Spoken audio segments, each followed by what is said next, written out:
shit. I'm top G, nigga. I talk facts. Tristan told me that SNEAKO played the song. He was calling on it. Oh yeah, SNEAKO does loads of clips insulting me all the time. Let's work out this issue a little bit. There's no issue. They smile in my face is what I don't like. They steal your whole sound, that's a sound bite. The media crucify me like they did Christ. I'm not fucking sorry for listening to a song. It's a fucking song. A girl will run her mouth only out of spite, but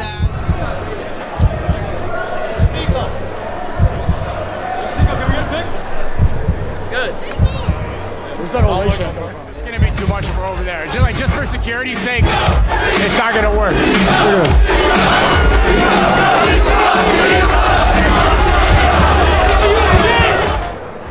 Can I take a picture? Thank you, man.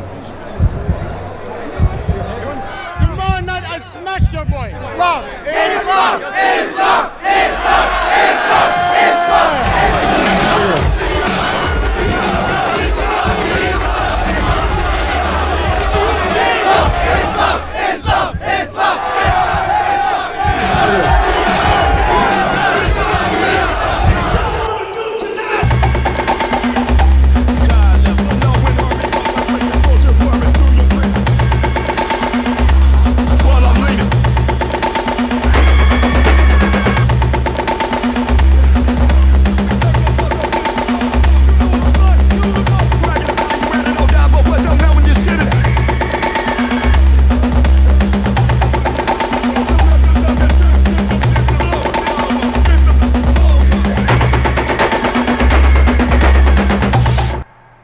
This is the top level of the vessel.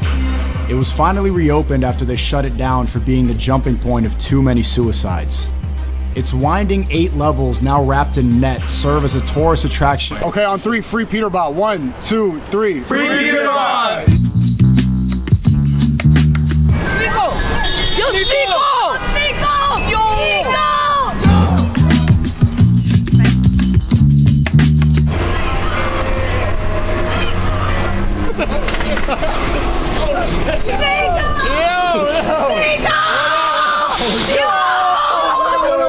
Oh, call the bus coming. Don't get hit. Don't get hit.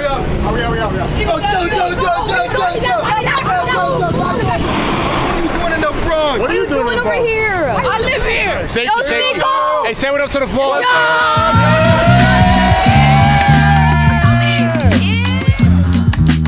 Tripping off the beat, kinda dripping off the meat grinder. Are you ready, kids?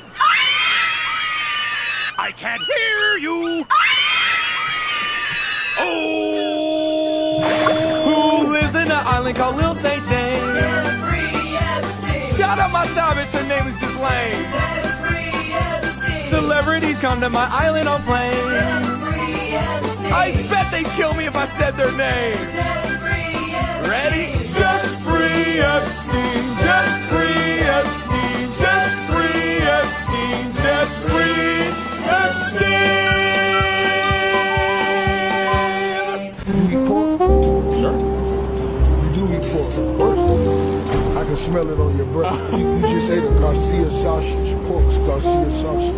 It was a premio sausage, but it was close. Premio sausage. Premio. You ate a sausage and then you came and talked to the boss. This ain't cheddar, this quiche. Got it, it's too ready, back. 90 seconds on my back. 30 seconds like you like. Fuck it just as like you like. Do it just like you like. Take it just like you like. Call it just like you like. Write it just like you like. Yeah. Step in the room, suit on tight. Yeah, I ride Jews all night, numbers talk loud. My bitch is Andrew Tate, my name is PBD, and my numbers got K. Stacking up wins, yeah, the numbers don't lie. We aiming sky high. My name is PBD, and my numbers got K. I'm a top guy, a slave to Adam, and Netanyahu. Yeah, I'm aiming high on the grind every day. No lie, I'm a top guy. I'm a top guy. Mental mode on, yeah, I follow the lead. SNEAKO was my boss and top G. Sharp mindset, focus on the feet. SNEAKO was my boss and top G. Mental mode on, yeah, I follow the lead. SNEAKO is my boss and top G. Sharp mindset, focus on the feet. SNEAKO is my boss and top G. Sir, can you please take a photo of us? I'm such a big fan. No, we love you. Come on in. Thank you. I am. I just went for Juma. Wow. Assalamu alaikum. Are you SNEAKO? Hey, what's up, man? Hey man, I'm a Jew and fuck you. Fuck. Oh, okay. Well, I love everybody. You like Hitler? What do you mean? I don't like Hitler. You actually not? No. Oh. That's no way to talk to people, saying fuck you to someone you don't know. You shit on like Judaism all the time. You No, I don't. understand that, right? No, I don't. What do you think we believe in? Yeah, he was Asian American. Asian American. We talking Korean? We talking Thai? We talking Vietnamese? I don't know. It all happened so fast. You know what? It's fine. I have a preliminary sketch here. Is this the man who assaulted you?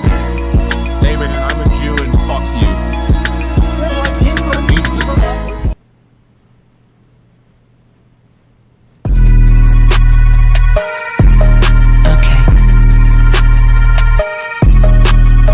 Laughing and celebrating Heil Hitler and Adolf Hitler. I cannot believe we're even seeing this and witnessing Miami Beach. A Miami Beach nightclub catching heat, accused of celebrating hate GLM. with a song about Hitler. Yo, hey, too much smoky coming like Canada. Got kush more hard than we do to run from over the rock and stamina. I didn't ask him to play it. I didn't dance. I didn't sing. I think SNEAKO played this song.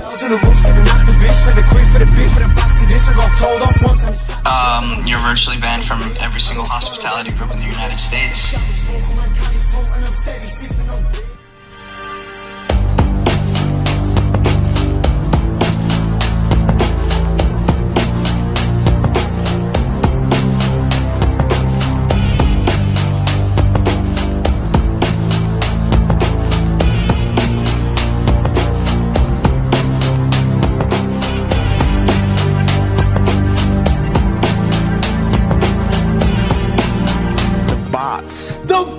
It's happening. Yay, SNEAKO collab. Mark my words. Yay, I think we could do a good live stream. I'm the only streamer who's never turned his back on you. Been with you since from Yay 24. I know SNEAKO and 80.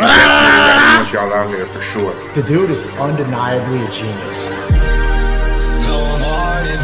SNEAKO, you lit. You got the fucking torch right now and shit. What is my life? I'm a numbers guy. How is this even possible right now? And I think that I'm the only streamer that can really get Yay on stream. Okay, let's go. You be, can you be, can you be, can you be, can you be, will you be, can you be, can you be, you be, can you be, can you be, can you be, can you be, will you be, can you be, can you be. Run that from the top, let me hear that shit. What's good, y'all? What's good, what's good, what's good, what's good? Oh, the trimmer. Chad, should I shave my beard or not? They want the old pump back, they want the old GLM, GLM, GLM, They GLM. want the old SNEAKO back. Fuck all that talking, man, they get straight to it. Fuck all that talking, man, they get straight to it. They want the old pump back, they want the old SNEAKO back. They want the old pump back, they want the old SNEAKO back. Fuck all that talking, man, they get straight to it. Fuck all that talking, man, they get straight to it. Fucking clubbing, every nigga tryna ban me. Stole that shit, give me that, I'm the top G. Stitching on me, dog, you said we was family. Like Chris Tyson switching on me like a tranny. And on Twitter, they don't fucking understand me. Ban me from everything, I don't give a fuck. Clavicular, I'ma hit him with the Cybertruck. Vehicular, driving off with the #1. Killing kids that they act like they cannot see. What a stomach, everybody wanna drop me. Taking steak deals, thought you had 8 figures. I'm not taking no shit from a wall kisser. They want the old pump back, they want the old SNEAKO back. They want the old pump back, they want the old SNEAKO back. Fuck all that talking, man, they get straight to it. Fuck all that talking, man, they get straight to it. They want the old pump back, they want the old SNEAKO back. Yo. Good to hear from you guys. How y'all doing? Good morning, good afternoon. Trying to go earlier. How you guys doing? Love Speech in here. GLM in here. What's good, everybody? I got my Bradley Martin hoodie on today. Feeling good. How's the lighting? Do I look like do I look like a lesbian? No, I don't. Happy to see you guys. I want to do a long stream today. Yesterday was only 5.5 hours to see if we could do at least 8 today. I have a lot planned. We're going to be covering the news first. Lots of stuff, some goy slop drama. I'm going to be calling Jackson Hinkle and maybe some others. And I have a major announcement. Professor Jang wants to call in. Not today. But I emailed him and we're going to schedule it. He wants to do it like really far in advance, but I'm going to try to do it sooner than that. This is how Asians are, planning super, way too far in the future. Oh, thanks for the $50. The GOAT himself. Who's that? Connor Sinan. Thank you so much, man. I appreciate it. Let's go. Man, damn. Good to see you guys on Kick and YouTube to cross stream. Doing good. Probably going to go longer on YouTube today than usual, so YouTube people, you can get your panties out of a bunch. W Brown Clown, shut. Okay, maybe I'll just end it quicker. Live already? Yeah, I know. It's so early here. The lighting in here sucks because I fucked up the curtain in this Miami crib. But yeah, it is New York Fashion Week. I am not there. Maybe I'll pull up later, but been in here, just been in the crib, just been grinding out the streams. I talked to Aiden for a long time last night. Shout out to Aiden Ross. We talked a lot, and he said to keep up the consistency, keep up the momentum. So we'll continue that. King Jew's right. When King Jew speaks, we listen. So, yeah, I talked to him for like an hour last night, really late. You know, prayers up for him. He's going through, you guys know, he said that going through stuff with his fam. And so people are asking for his content and stuff. It's like, man, he's going through it, but he's doing well. You know, as a personal friend, I'm not going to get, but I mean, he's considerably like the stuff. It's he's handling it well. It's showing a lot of maturity that I didn't see from him before. And I think he's going to come out of this a better man and a stronger man. You know, these turmoils and stuff, that is what defines you. So it makes you better. But yeah, it's good to see you guys. Good to see everybody here in the chat. You're saying Clavs in New York and tech teams in Israel's there. But I'm Top G. You already know it.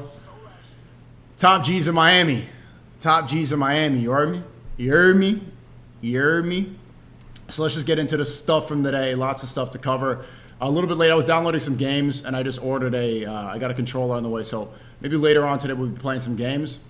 I was trying to schedule some more collabs and get everything in. Get everything good. Also, I need a new employee. I don't know if anybody here can work. Hey, anybody looking for a job? Connor, you with the super chat, you want to be my producer? Steezy left. Steezy's going. RP Steezy. F in the chat. F in the chat for Steezy. F in the chat for Steezy. He's out of here. He's going to jump back in the pier from whence he came. Oh, you can't hear the soundboard? My fault. It's back on now. You should. Stole that shit. There you go. I was saying, yes, tech teams in Israel's in New York. I got tech teams in Israel, but Top G is in Miami. Stole that shit. There we go. F in the chat. Don't say, okay, don't come out here and say, like, Steezy didn't die. And the Fs look like it's lagging. It's not. But yeah, Steezy's gone. He was producing with me for a little under a year. Great stuff. So I need a new producer. I've been trying to find. Dippins just texted me right now. He might betray and come back over here. Okay, cool. Dippins said, "What do you need?" Dippins, you want to? Yeah. So we're gonna do a job interview segment later on. I need to get anyone know how to film, edit, anybody extremely talented. Dippins, I'm live right now. I just, if you could set up in Discord, can you? You have Bronze's number. I want to do a job interview segment. I need a new producer. I'm by myself now, and you went over to BAU, so. Yeah, I'm with Cuffham, but yeah, I can help you today. Yeah, okay. You're with who? I'm with Cuffham. Like, why are you acting like this is what I mean? Like, this clip farming shit is getting old, bro. It's not clip farming. It's like, really, bro? What do you mean, really, bro? After everything we've been through.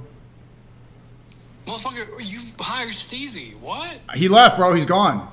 So what? I'm after Steezy? What the fuck? You expect me Okay, well, can you set up, because you betrayed me, can you set up a job interview segment in Discord for like, for like 6, 7 o'clock? I'll text Bronson, actually, yeah. My nigga, say it back. You got it? Say it. I'll stream. Pussy. Thank you, Dippins. W. Dippins.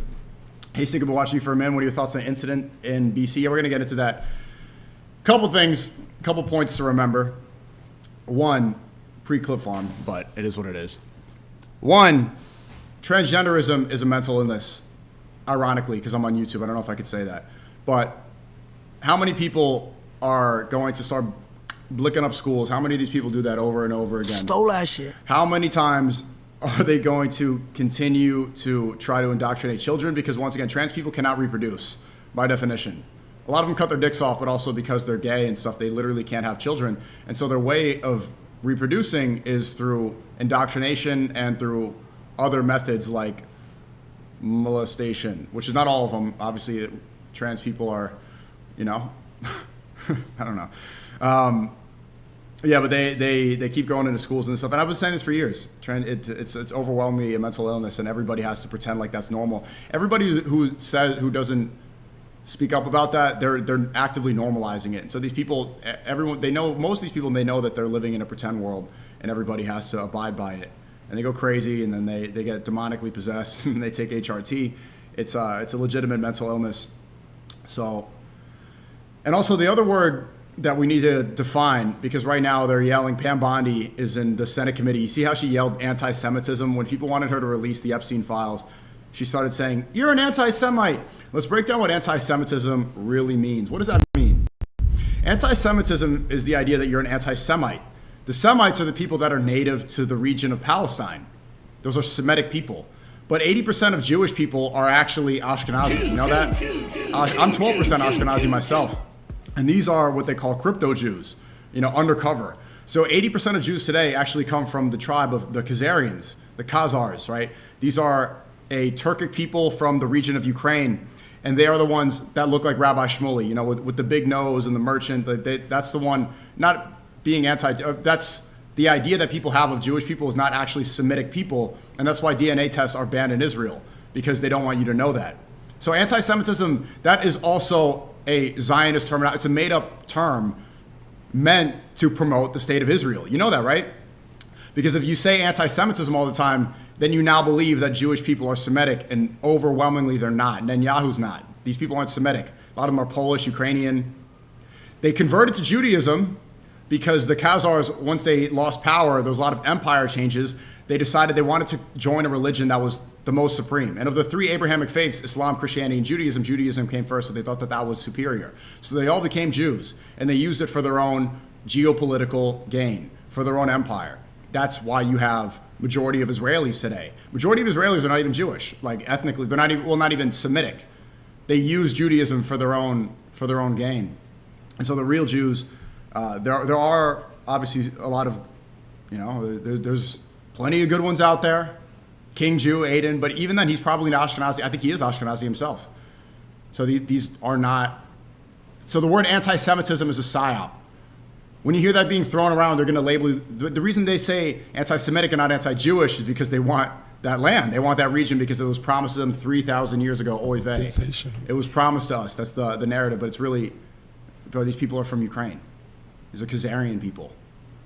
So don't let people call you that word anymore. That word is it's another control mechanism.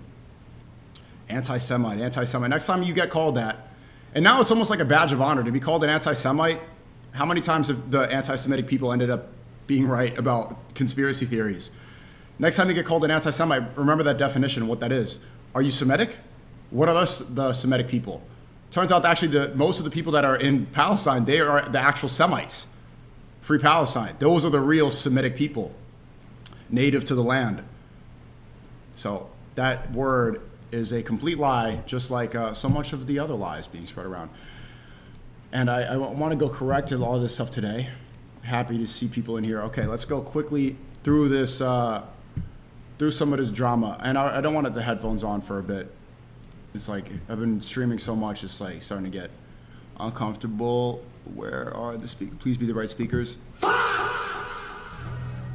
Is that the right speakers? Yeah, these are the right speakers. Okay, so Free Palestine from who? From Israel. From Israel. We know that. That's a good talking point. I saw Fuzi set that out. Anyway, so I saw this tweet. The MAGA people are upset because I'm making fun of the peanut guy. Peanut guy was saying things like third worlders and stuff like this, and they're like, oh, he's just joking around. Dude, he's a peanut. You know, it's like, why is a peanut saying things? Why is a peanut talking? This person said, hey, SNEAKO, did you ever get around to doing that stream in Haiti to show everyone how heckin' normal and wholesome it is? Again, look at Redditor identified right here. I know you're a Redditor. like anime profile picture, Redditor, how heckin' normal it is. Go back to Reddit first off and how wholesome it is. Bro, everyone got rage baited. So they're referencing this from 2 years ago where people were up in arms when Trump said, they're eating the cats, they're eating the dogs. The Haitians, they're eating the cats, they're eating the dogs. More people were talking about Haitians eating cats and dogs than people in the Epstein files eating babies and children. You believe that? And that was false. That whole story was a lie. That video that went around, there was an African-American woman eating a cat. That wasn't even a Haitian woman. I corrected it and I got a lot of backlash. And then I rage baited everyone. I posted this because I ended up visiting Haiti right after. My family's from Haiti. And I said, soon people will know the truth about the beautiful country of Haiti. And all these chuds, they literally thought that I was making a documentary there. And they're like, because Matt Walsh was putting it out there. Matt Walsh was like, oh, the communist. He's a third world communist. Hey, dumbass, I was visiting my family. I wasn't making a documentary there. I don't want to get kidnapped. Haiti's run by gangs. You know why? American Empire. They had connections to the person who killed the Haitian president. American Empire, French Empire is the reason that Haiti is so poor. Obviously, leadership in Haiti hasn't been great, but people have been taking resources and stealing and pillaging from that country for hundreds of years, ever since they became the first independent slave nation. And so people think, oh, you're gonna make that documentary? I was rage baiting idiots like you, and you're still talking about it 2 years later, dummy. And again, the people that spread that lie, people like Goy Matt Walsh, first off, he still hasn't said who Epstein worked for.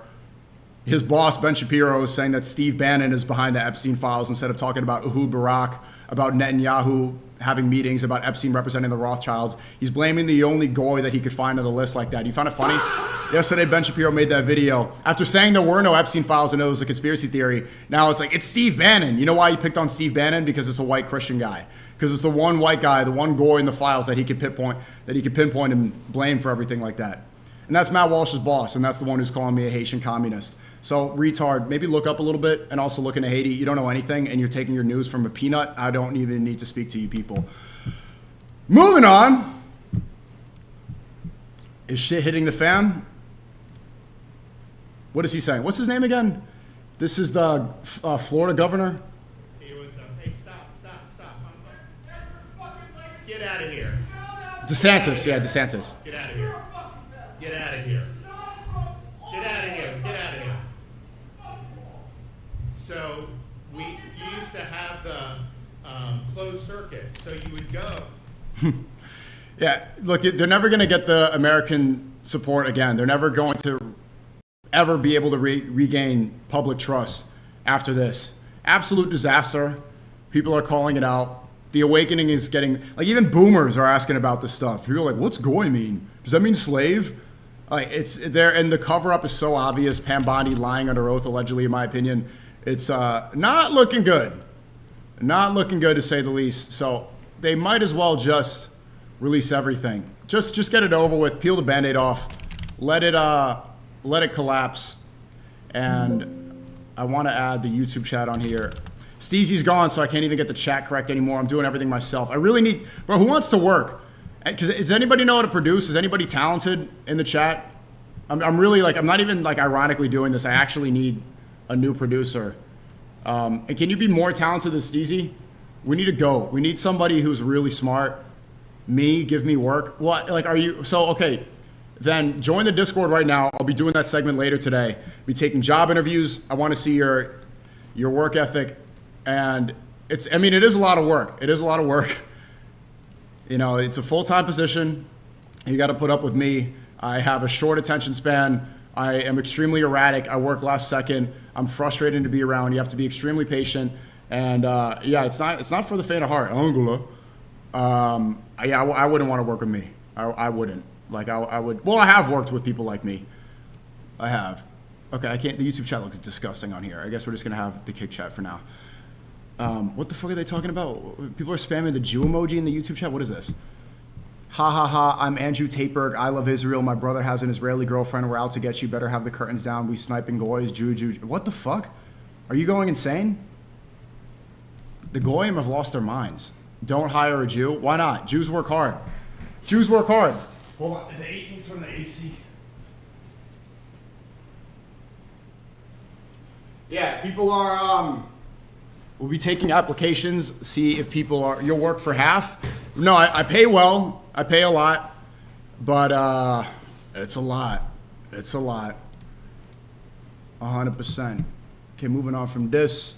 I found this old video. I want to get to that old schneek. Here's Pam Bondi Pam Bondi, who has dual citizenship in Israel.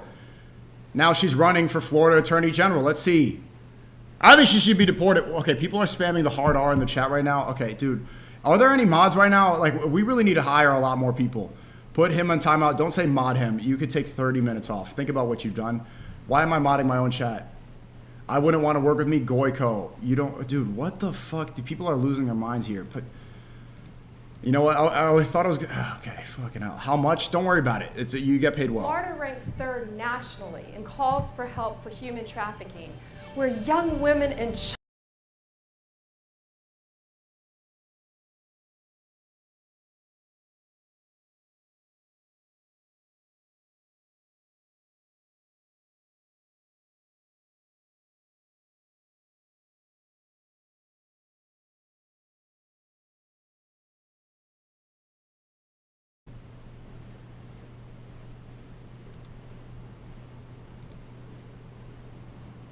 Are we? Oh, fuck. Is the stream dead? We're back? Fucking hell, the tech team's in Israel. Dude, as soon as I start banning timing people, what the fuck is going on, man? Can we get some mods in here? Oh my god, what's the fuck is going on today? Holy shit, bro. We back? Did Rakai Doc's toolkit? I don't know what the fuck's going on today.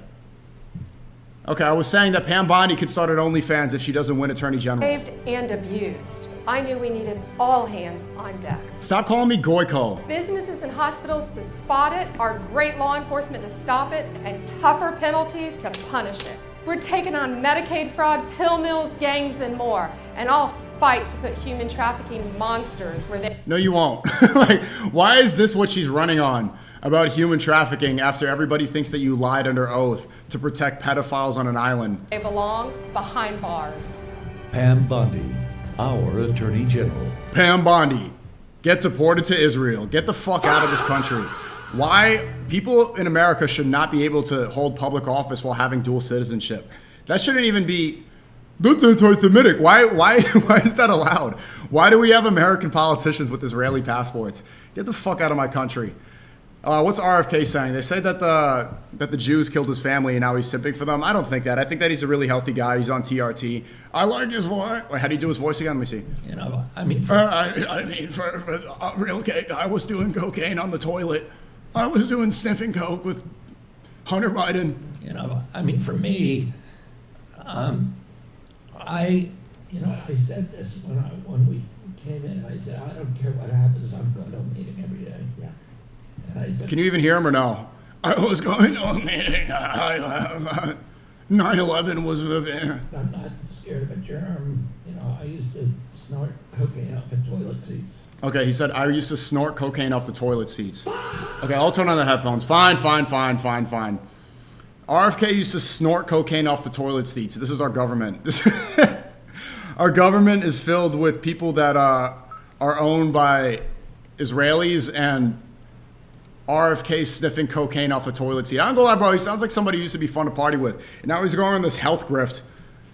I mean, if I were him, I think it's better to lean into the Hunter Biden. Thank you, Garel, for the gifted sub. Lean into the Hunter Biden thing instead of trying to do this Israeli grift. No, this. Okay, one more. I'll put the headphones on. Scared of a germ. You know, I used to snort cocaine off of toilet seats, and I know this disease will kill me. Right. Like if I don't. He loves that. Theo Von loved that, bro. You know what they're gonna do after this pod? You already know. They're gonna rip some lines in the back room. They're gonna bust out a couple lines on a Celsius and get crazy. If I don't treat it. But Theo Von's looking like, oh fuck yeah, let's cut the pod right now. He wants to stop doing that hillbilly shit and snort some lines at RFK. You are. Like if I don't treat it, which means Obama's husband. Thank you for the 2 gifted. I appreciate it. Obama is married to a woman, not a husband. Racist fuck. Thanks for the 2 gifted. Obama's husband. Going to meetings every day. It's just if I was doing cocaine. Is that why you sound like that? Is that why? I mean, I'm not trying to be mean, but like, I've always wondered why he had this voice problem. Did he do too much Colombian cocaine in the 70s? Was he sniffing that Maduro? And now he's Make America Healthy Again? But I mean, look, it is a little funny. You know, that's to make fun of his condition or whatever. But it is funny that the guy who's leading the Make America Healthy Again movement literally had a cocaine addiction. Isn't this country great? Folks, isn't this country great? Yeah. What do you say? He's talking about Ice Poseidon. Ice Poseidon wants to go on that tour. Wants to go to Morocco. We'll see. I'm down to get out of my fucking desktop. I've been sitting here in the seat. Like, it just smells like fucking ass sweat. I've been sitting in this chair, sitting in the corner watching for like what, almost this whole month. Like 8 hours every single day. It smells terrible, bro. I need to go outside. I need to go Jester Max in an ore farm third worlders in a different place. So I'm down to leave. The blueprint is as dead as possible. Like, and then we post the Ice Poseidon clip. The shit gets 100 fucking likes. Stop posting absolute fucking nobodies. Could someone in the Kick Chat link? What did she just said something to me yesterday? I didn't get to find it yet. This guy's only known in Discord and Kick. Other than that, nobody knows him. Please stop posting nobodies and killing the fucking aura on the page, gang. We've been doing so good. 8,000 likes. 8,000 likes. I'm playing this because it's just funny to see like how much streamers' self-worth is attached to numbers. I'm a numbers guy. Okay. 8,000 likes. Whoa. You know, like who can, you know, this is not a metric of success. Fucking, if it's Cheezer, thousands and thousands and thousands of likes. I ain't gonna lie, Cheezer, bro. They're thousands of likes. Right here, they're clickbaiting you saying that you're donating money to ICE. Like, your Clippers are trying to destroy your, I don't know. This stuff is going viral because they're, dude. 34,000 likes. Let me type out Ice Poseidon. I see you, bro. Top Ice Poseidon tweets. 70 likes, 55 likes, 300 likes, 64 likes, 120 likes. Likes. Involving me, by the way. Me. Okay, what did you say yesterday? And my hypothesis, I think a lot of the Kick streamers are getting a little bit butthurt that I could hold a good amount of viewers. I think 3 to 5K watching a lecture. That's pretty damn good. There's some great lectures I want to watch today as well. We've got Professor Jang who's going to come on. I'm very excited about that. I want to get it sooner. But the fact that I could have, learning streams and stuff, and I've tried to set up a Kahoot for the Jang sections for the lectures. You know what's crazy? This is how goyim we are. GLM in the chat. It got fucking banned off of Kahoot. I can't even make a Kahoot without being called anti-Semitic. Isn't that crazy? A Kahoot. Saying other people are botting. Bro, most Kick streamers are botting. Yeah, that's a fact, bro. That's a fact. Eddie said it. The CEO said it, and he said that he gave me credit for not botting. Ever since that happened, I think a lot of them are upset. And better clip. What's this one? Please don't be. Okay, Cheezer dissing SNEAKO. Let's see. Yeah. What do you say? Breaking: several Kick streamers are facing viewbot issues the last few days, exposing that they're artificially inflated. I wonder what's causing the disruption so far. streamers SNEAKO, Miskiff, Nick Lee, and Amaranth have all been exposed. Good God, SNEAKO, you fucking fraud. Is anything about you organic, gang? Okay, dude, you were talking about likes and how that makes things valid. This is a tweet that has 36 likes. I literally had the CEO of the website vouch and say, I respect you for not viewbotting. What other credibility do you need? Are you going to take the credibility of some anon on Twitter, some anonymous account, say that I'm botting when the CEO said, you are one of the few not botting. Thank you. The cope. Why? Don't pull me into this conversation anymore. Let's move on. Just don't bot. That's it. Is anything about you organic, gang? You're a fake Muslim. You're a fucking grifter. One day you're a Christian. One day you're Muslim. One day you don't like gambling. One day you do like gambling. What do you mean one day I like gambling? I've been Muslim for, over 3 years now? One day you like Aiden, one day you don't like Aiden. Let's talk the facts. I walk shit down, nigga! Are you Chinese or are you Mexican, gang? Pick a struggle. Okay, he's trolling. It's not a big deal. We love Cheezo. This is pretty funny, though. What else did he say? One day I'm Chinese, one day I'm Mexican. Okay. Don't care. Steinmod, all the Bosnians. You're a bitch. Yeah, dude, I'm sneak dissing. When I'm literally saying SNEAKO out loud, you dumb, ugly, fucking parasocial, fat, broke bitch. Sneak dissing. Yeah, get him. Spin back. Get him. Get that parasocial fuck. I'm sneak dissing when I'm saying his name, you dumb pig. Anyways, chat, this is the A. Get him. I don't know if YTG, are you taking that? I wouldn't take that sort of disrespect. Anyway, gore slap drama, blah, blah, blah. Goy slap dropping. Okay, so here's we have this Kahoot later, but shout out to Nas. He made this Kahoot. Every time they make it public, they literally delete it for anti-Semitism. So it's just like, can a Goyim live? I can't even make a Kahoot anymore. Anyway, you spin wanted off stream. Put it on God, I do. Put it on God, I spin wanted off stream. Put it on God, I've ever made a stake account. Do I even have a profile with these gambling sites? The only time, okay, because I can't lie. One time, Dippins, who was just on the phone, when he was back in New York and he was producing, I gave him $100 because he was gambling, and I'm like, all right, let me see. I just gave him a $100 bill, and then it lost. But other than that, I've never done online gambling before, and I don't think that counts. A little $100 here. It was a bill. But I've never logged in. I've never done it myself. Never. Wallahi. Never. And also, the stupid conversation, oh, look at you guys, oh, fake mother.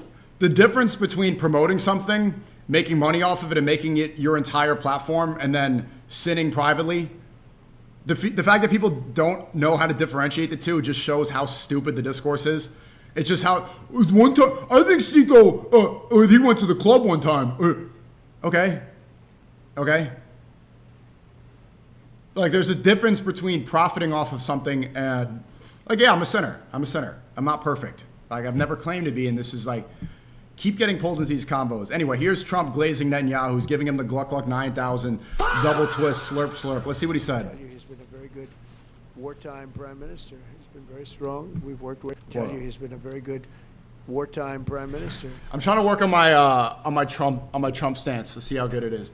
This is Trump. I'm trying to work on it.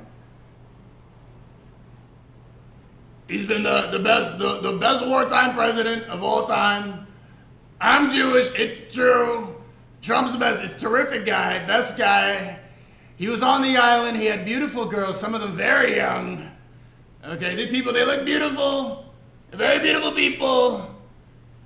We're gonna bomb Iran for Israel. I'm sucking Jewish pee-pee. It tastes so good. Okay, is that good? Could be better. He's been very strong. We've worked with him very well. We had tremendous success with Iran and everything else we've done. And he really has been. He's been, extraordinary as far as a wartime prime minister. Not easy. And, you have a president that refuses to give him a pardon. I think that man should be ashamed of himself. A pardon over this trial that's going on. The president of Israel, the primary power he's got is the power to give pardons. You know what's fun? It's not even fun. Some people say, oh, SNEAKO, you're obsessed with Israel and Jews. It's getting to the point where it's so blatant and in your face that it's not even fun to talk about anymore, because it's like, because it's just that obvious. If I was describing this as a bit, people would call me anti-Semitic, and then you just see what he's saying. He's the best wartime president. He bombed the most amount of kids, he best bombs. He evaporated the kids. You see that new tool that they use? That they discovered that Israel developed a weapon where they can vaporize children so that you can't even find the bodies. It's like a gas chamber weapon. That's some Wonderwaffe Call of Duty Zombies gun. And not to be disrespectful about it, but that's literally what it looks like. Israel has a weapon where they can vaporize people like a pack-a-punch Wonderwaffe DG2. And so that there's no trace of a corpse. Literally a handheld gas chamber. And then they still glaze them nonstop. That's why I'm saying, I'm just trying to cover the news and stuff, and everything is just, like, it's all... It's not...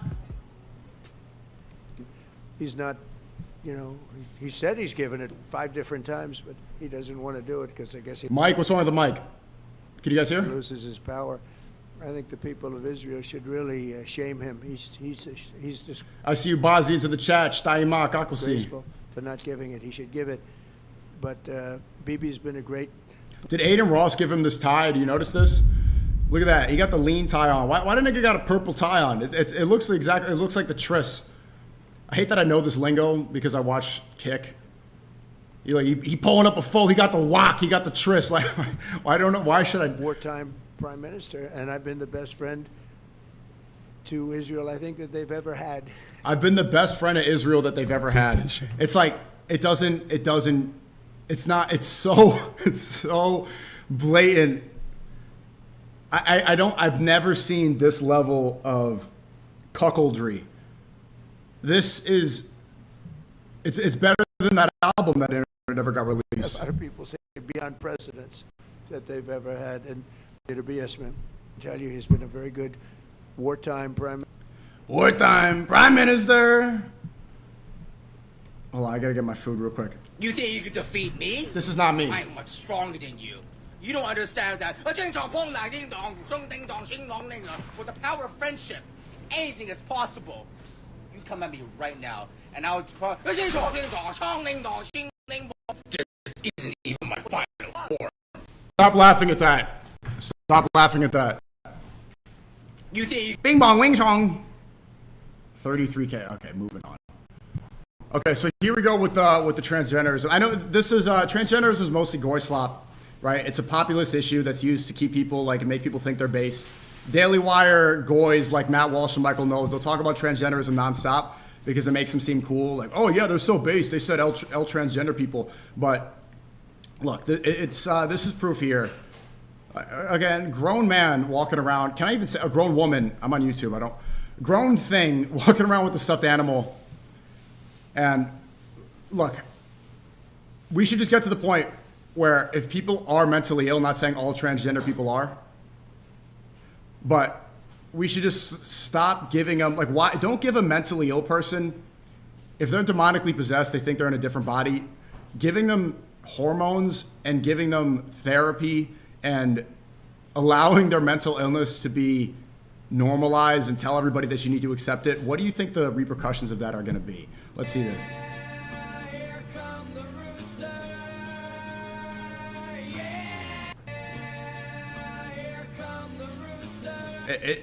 So what do you think that this person, man, woman, I'm not sure which one it is, to be honest with you.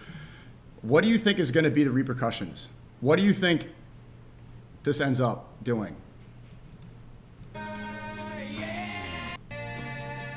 And so I tweeted yesterday that transgenderism is pushed by the ball worshippers in order to get white people to kill each other and go insane. One, white people are predominantly, there are a lot of black trans people too, but it looks like it's majority white people, right? White people have a lot of white guilt. They want to be minorities. And one of the best ways to do so, to be like Chris Tyson, is become a transgender. No, you're no longer a white oppressor. You're an oppressed transgender person who doesn't even belong in their body. Sounds like demonic possession if you don't belong in your body. Second, white people have now are forced to accept this, and you can get fired from your job. I went to school. Put me in the chat if you had this as well. When I was in high school, this is when gender neutrality started to become popular. And there was a girl who came in my class, and I say girl because she gave up being gender neutral after 6 months, the same as Demi Lovato. But for the 6 months that she was gender neutral, if you didn't call her by her they, them pronouns, you would get in trouble. And I'd have to go to the principal's office for committing a hate crime. I'm not joking. So then you would have to go through evaluations and you could get suspended. And then after the next semester, she comes back, oh, I'm no longer gender neutral, I'm a girl again, like I was when I was born. So within that window, if you don't abide by these linguistic rules, you will face real life consequences. And everybody knows this. You can get in trouble with your job. If you go to the coffee shop and you misgender somebody, you can get the HR called on you. And I'm not saying this to be like, okay, I'm better than trans people, but it's just like, I agree with Clavicular. It's just another person, a MOG. It really is. It's just there's no point in investing time into this, but we need to get to the point where we're like, okay, this is legitimately, a lot of these people, not all, I'm not a transphobe, are just mentally ill. And when they are mentally ill, what happens? They go on Reddit forums, they start watching a bunch of porn. They speak to a bunch of people on Reddit who are crazier and more insane than them. They encourage them to go do things like take hormones and cut off their penises. Then they go into the world and they hold a stuffed animal as grown adults and they're on the train. And eventually the creeping thought enters their brain that all of this is a lie and that everybody is playing by these false rules. It creeps in, the reality starts to creep in and they get extremely angry that they have been living a lie, that they have been manipulated by Reddit, that porn wasn't actually something to be encouraged, that they shouldn't be at Drag Queen Story Hour with Your Age. Drag Queen Story Hour now being pushed on kindergarten classes. Your Age just went to a drag queen show on stream. Now they're saying that kids should be able to be a part of these rituals and these ceremonies. And these people, there's never enough, right? Because so now that they've been accepted, but they can see, but everybody who's speaking to them, they look at them like they're not, everybody looks at trans people like there's something off. And they can sense that. Everybody can feel that, and they know that. And there's a builded up animosity, and it grows and grows and grows and it grows and it grows and it grows and it grows and it grows. And you can see people on Reddit, they talk about this. They have envy and jealousy that little girls get to grow up as little girls. They are jealous of the fact that they were even ever born in the wrong body. It's not enough to become one and to get it to be normalized and to dress up and have the hormones. Now they even resent their childhood that already passed. My controller's here. Is the door locked? It is? Thank you. So, not to yap about that forever. It is chud. It is a non-issue, but here come Trump here. A hidden passageway connected to the Underground Railroad was discovered inside the bottom drawer of a dresser in New York City. So I also tweeted this yesterday. Now that we know about the Epstein Island, now we know the majority of people that were on there. What the fuck do you think was going on in those tunnels? You remember when that was literally pushed back into the tunnels from where that news story came, when the guy dressed up like that? He dressed up like Matt Walsh with the whole disguise. He popped out of the tunnels, came out of the sewers, and you're like, wait, why are these connected to synagogues? Why are these tunnels all over the city? What are people doing in here? If now we know what happened in the island, what the fuck do you think was going on with those tunnels? Your ISO's too high? It's the sunlight. See, if I turn it down like this, it looks... All right, you know what? Let me turn on this light. Is it too high? Does it look like I'm in heaven, chat? Do I look angelic? How's it? Is this better? Ah. Look a little creepy. I don't like this. I don't like this. Does my hair look like Ellen DeGeneres? Okay, let's go see this. A hidden passageway connected to the Underground Railroad. What happened? What happened? Ah, Elon. Elon can't fix the video player, but he can go to the island, allegedly, in my opinion. Dude, fix the... Okay, here we go. Bro.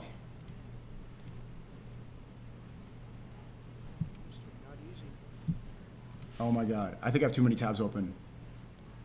Play. Okay, tunnels. Tunnels! Who's crawling out of the tunnels? Dude. Elon Musk. He wants to go to a pizza party. He can't fix the website. Okay, let me pull it up on another tab.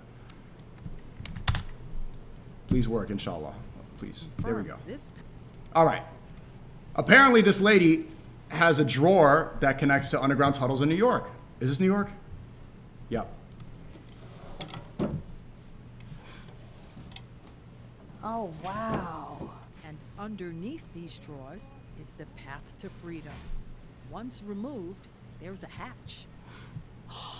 That hole is so small. Is this where Cheezer lives? And then you can see this rectangular opening cut into the floorboards, which leads to an enclosed space about 2 feet by 2 feet. A ladder then leads down to the ground floor. You guys knew this was here. Yes, we... Oh my God, bro, wait. I didn't even see this video yet. This is so annoying. Let me look up this name. Every time. Circo... It could just be... Maybe it's just Polish. Dershowitz. Dershowitz.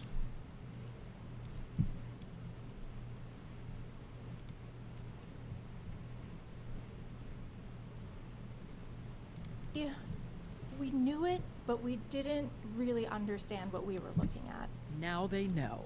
The merchant's house was also a safe house for enslaved Africans who escaped bondage in the South. This is very emotional because I'm sitting where desperate people yearning to be free once sat with their eyes on freedom. They went down to a 2x2 space. You could barely stand up in it. And they stayed there, waiting for their next move. This was what Robert Kraft was dreaming of when he made that commercial for the blacks and Jews uniting. This was the path to freedom. I've been practicing historic preservation law for over 30 years. This is a generational find.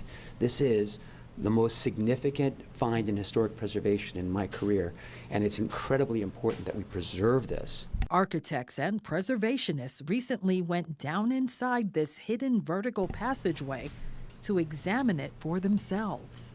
I'm not exactly the biggest guy in the world, and I had trouble shimmying down to the bottom yet. And when you got to the bottom, what was there? Well, there were artifacts down there. There was a newspaper clipping from the 19th century down there. In 2026, these experts confirmed this passageway was designed in 1832 by the original owner. Joseph Brewster was an abolitionist.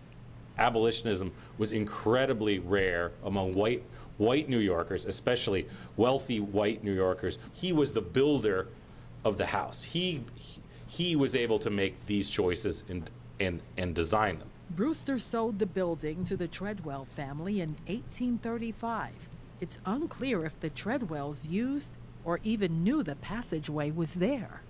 Historians call this passageway a masterwork of deliberate concealment, designed to be absolutely invisible to slave catchers during the 19th century. Get 'em! Get 'em! Its groundbreaking discovery, a testament to the courage of the abolitionist movement in New York City. You know, many New Yorkers forget that we were part of the abolitionist movement. Chad, what would happen if Cuffham were alive in this time? How would you hide in there? We were part of the civil rights movement, but this is a physical evidence here in the Merchant House that really shows New York City's connectivity to what happened in the South, what happened during the Civil War, and what's still happening today. It's a critical piece of the overall struggle for freedom and justice. I know this guy, bro. This is the worst name of all time. So this is a city councilman in New York City. I saw him he was in a vlog I made about a Christmas tree. And Zohar Mamdani shot it. When Zohar Mamdani was getting all this pressure for being antiseptic, he's like, look at that. Harvey Epstein endorsed me. Dude, change your fucking name. Harvey Epstein? That's literally the word. Jeffrey Weinstein is not even as bad as Harvey Epstein. You did it. Like why this makes you ask why you went to the island, allegedly, in my opinion. Change your name, bro. Antiseptic, yeah, we're gonna use that. It's anti-Semitic is a psyop word. I'm gonna say antiseptic now. As I defined earlier, the definition of Semitic and stuff. Antiseptic. For freedom and justice. The Merchant's House, no longer just a relic of domestic life in the East Village. Are you ready, kids? I can't hear you. Oh! Sorry. Its identity now includes a powerful, emotionally charged monument to the American struggle for liberty. So I think what are they using these tunnels for now? If they're still connected to a lot of apartments in New York City. Lol, this nigga thinks the Underground Railroad was literally underground and a tunnel connected to it.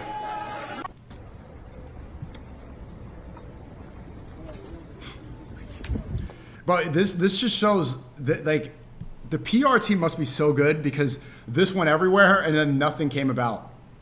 They found bloody mattresses, allegedly, in my opinion, in these tunnels. Like, what was that? What was he doing? Why did they never figure that out? If this was a Muslim guy, can you imagine imagine if there was Muslim tunnels beneath New York City? If it was a guy thobed up with the Hamas headband and he was coming out of the tunnels in New York City, Trump would send in the National Guard yesterday. There would be outrage everywhere. People would board him up. But when it's like everyone just moves on.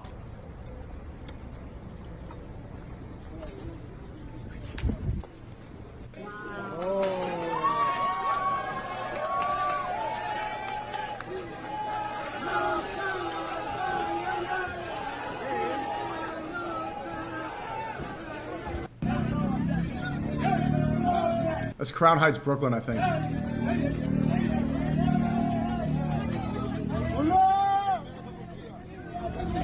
They did a tunnel Rico. They got the whole gang. A Jew tunnel Rico is crazy, bro.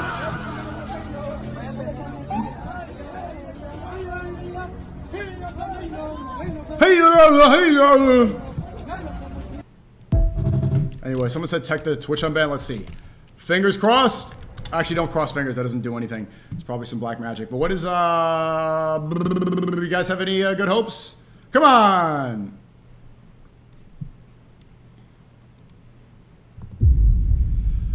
Request submitted. Oh my lord. Yo, Dan Clancy, how many times? Bro, what are they evaluating at this point, man?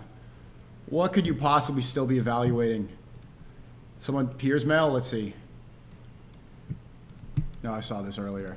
You're defaming me. You're going to be sued. Okay, so Piers loves to platform Jeffrey Epstein's lawyer, and it's like the timing. Do you not understand PR? Alan Dershowitz, a guy that you allegedly, in my opinion, said that you respect very much, looks like you're a friend. He brings on Alan Dershowitz more than Rabbi Shmuley, and all they do is just threaten to sue people. Israel and Epstein's lawyer, allegedly, in my opinion, Alan Dershowitz. Oh my, bro, look at this motherfucker, bro. I don't know if you're going to sue me for defamation, but in my opinion, you look like a gremlin. He looks like a gremlin.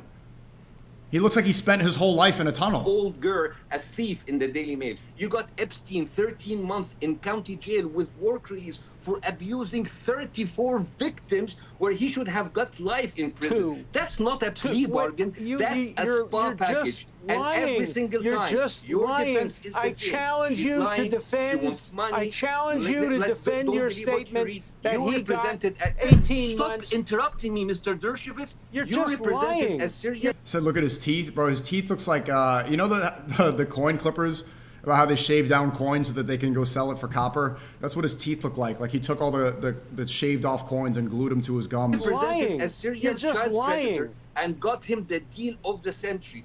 2 women accused you under oath. You settled for nearly $1 million. Innocent men don't pay. They go to trial. That's You another know who lie, pays? not a penny. Guilty You're men with good lying. lawyers. You're Oh, wait, defaming you me. are the good lawyer. You're defaming me. I'm gonna sue you. I don't like your arguments, so I'm gonna sue you. It's defamation. You are now going to have be spent 50 sued. years You are defending now going to rapists, be sued killers, and for every saying I time paid you $1 attack million. the woman who come forward. You're going to be You are a sued, civil and libertarian. I would, You're not- Pierce, you're I not a would civil recommend libertarian. You you are cutting him defending the off innocent. when he's. You're not Piers, be my good Shabbos goy and do what I say. Piers, I can't win this argument, so step in. Lawyers, come in. Come in. Says that I paid $1 million. I didn't pay one penny. That's a lie. And look at his hand. His hands are all shriveled up. Nigga actually look like a demon. Jeffrey Epstein's lawyer. He's the one saying that Epstein's not a pedophile, allegedly, in my opinion. and trust you instead. Bassem, you've Sir, spoken for a long time. Like Piers, Okay, Bassem, you've made it. Mr. Alan Bassem, you've Dershowitz, spoken and for he a long keeps interrupting time. me. Bassem, you've spoken for a long time. Oh, look at him being a good goy. You're a good goy, Piers. You're a good goy. Go defend Epstein's lawyer. Good goy, yeah. Go attack the Muslim. So you've made a number of allegations. There is going to be, Is it I only can fair tell that you Alan right Dershowitz now, can- I am going I want to... Alan But Dershowitz he to keeps respond. interrupting me, Piers. I didn't interrupt him. Okay, You I can am cut me going off. Let him to, He's I'm fine going for to a make long it time, very clear. But he shouldn't be interrupting I'm me. going to make it very clear. I'm going to make it very clear. I'm filing a lawsuit immediately. I'm instructing my lawyers to file a lawsuit. What did MJ say? All I want to say is that you me, sue me, everybody ooh me. Against them for saying I paid $1 million. What happened is a woman falsely accused me. She admitted she may have mistaken me and confused me for somebody else. She dropped all of her charges. Sue, sue, sue, sue, sue, sue, sue. Not a single penny was paid. Nothing. And it's all in the agreement. All a matter Not of court according to the record. New Yorker, You sir. saying that Not I paid according $1 to the New million Yorker, is going to 2019. result in I am you just having to copying what pay the New Yorker me said. You go many through the New millions Yorker. of dollars. Oh, Piers, bro. Piers. You are now going to be sued. Wow, and this is allegedly, in my opinion, a bill from Epstein to Alan Dershowitz. $12 million. $6 million times 2. Wow. Very, very, very convenient. Again, here's the classic song.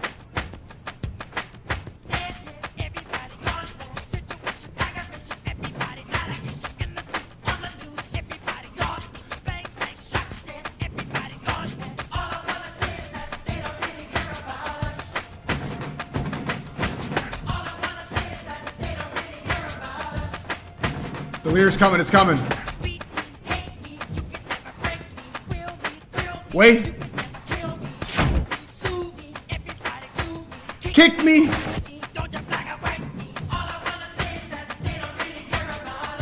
Why did they have to bleep it out? Why would they bleep this out? Anyway, moving on. Oh, I'm late. I'm supposed to call Jackson Hinkle right now. Okay, we have a lot more to cover with this monologue. Shit. I love these gifs. Underground railroads. I'm glad everyone's noticing. Okay, so let's call. I want to see this as well. Okay, we have a lot more to cover. A lot more to cover. Keep that. Hold that thought. Hold that thought. We are calling Jackson Hinkle. He's in Russia. I'm going to call him. It'll be a quick call, like 30 minutes, something like that. Something like that. Jackson. He's in Russia. He has like weird internet and shit. Call him up. Wait to Jackson. Let's call. Let's see.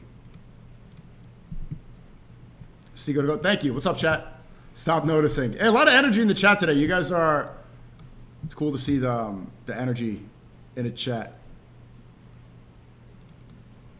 I like that you guys are liking the consistency in the streams and shit. Come on, pick up. Pick up, pick up.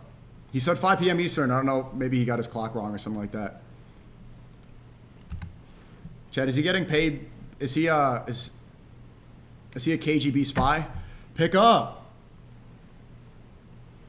I'm going to call him real quick. Yo, Ian Carroll texted me. Oh, cool.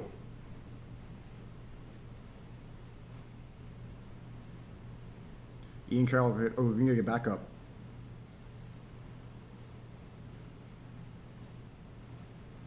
Yeah, cool. He's CCP? No, he's not. Jackson. Let me give him a call. He's the one, shout out to Jackson Hinkle. He's the one who was able to get me contact with Professor Jang. The GOAT. I'm going to call him.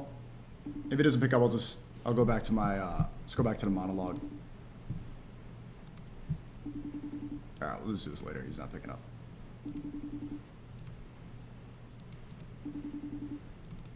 Pick up. Okay, now he's texting me. Why is the camera not working? Oh, it's probably still on Discord.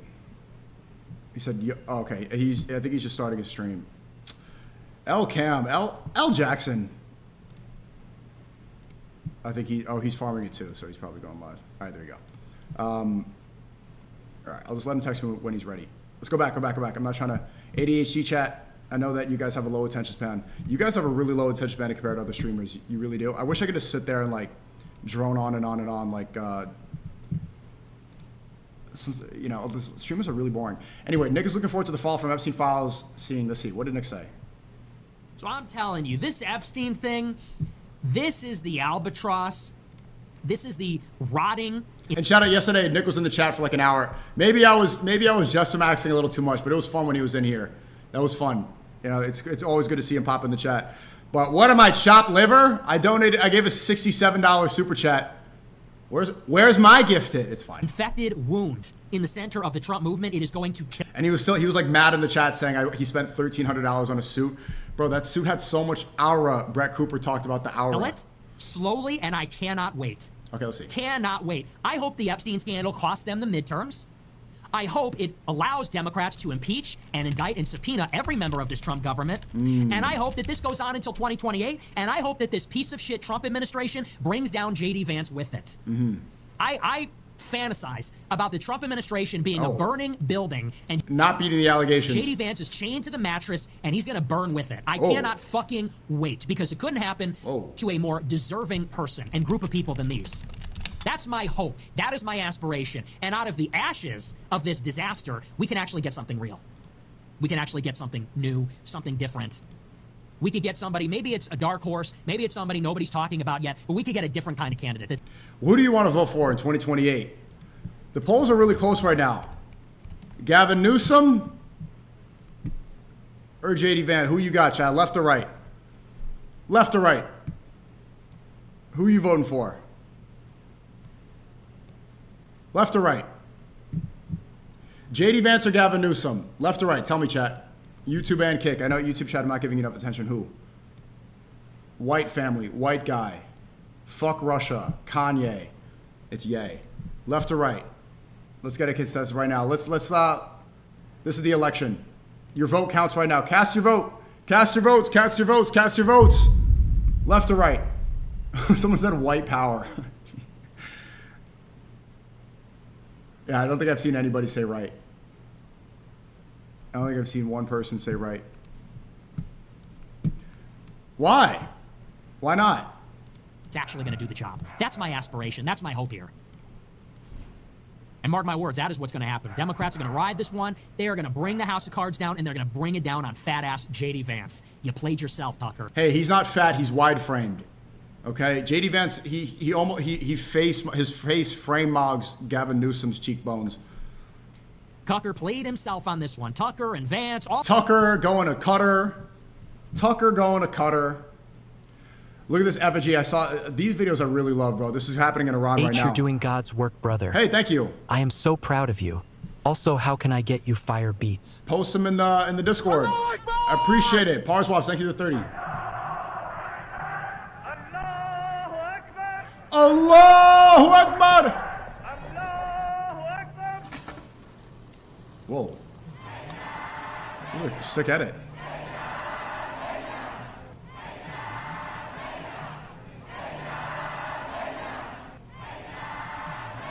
Doesn't this feel like something you dreamt? This doesn't even look real. It could be AI. For all we know, it's getting so good.